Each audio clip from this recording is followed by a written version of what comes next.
పట్నం SBI colony సమీపంలో municipal భూమి ప్రభుత్వ ఆస్తిగా ప్రజల ఆస్తిగా కాపాడాలి అంటూ నంద్యాల బీజేపీ అసెంబ్లీ కన్వీనర్ అభిరుచి మధు డిమాండ్ చేశారు. ఆదివారం నంద్యాలలో సంచలనంగా మారిన ఎస్బీఐ కాలనీ సమీపంలో మున్సిపల్ స్థలం వద్దకు వెళ్లి పరిశీలించారు. ఈ సందర్భంగా ఆయన మాట్లాడుతూ మున్సిపాలిటీకి చెందిన 50 కోట్లు విలువ చేసే భూమిని కొందరు దొంగ పట్టాల ద్వారా అన్యాక్రాంతం అక్రమంగా అనుభవించాలని చూస్తున్నారని, సోషల్ మీడియా పత్రికల్లో బహిర్గతం చేసే వరకు అధికారులకు తెలియకపోవడం దారుణమని వాపోయారు.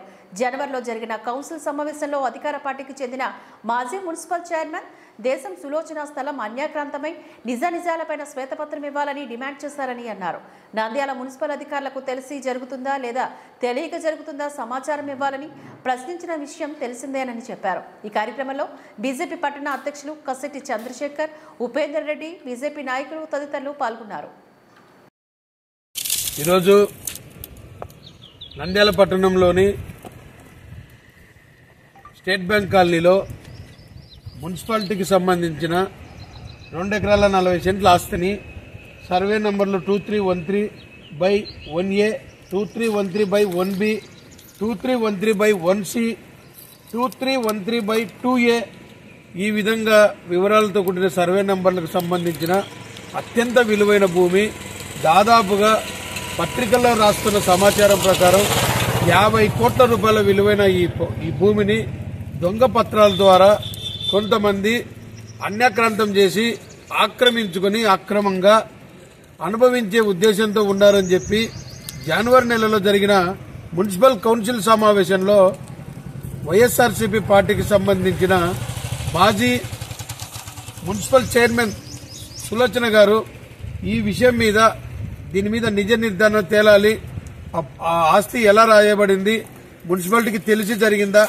తెలియకుండా జరిగిందా అని చెప్పి వారు ఆ రోజు గట్టిగా వివరాలు సమర్పించమని అడగడం, ప్రస్తుత కౌన్సిల్లో నిలదీయడం జరిగింది.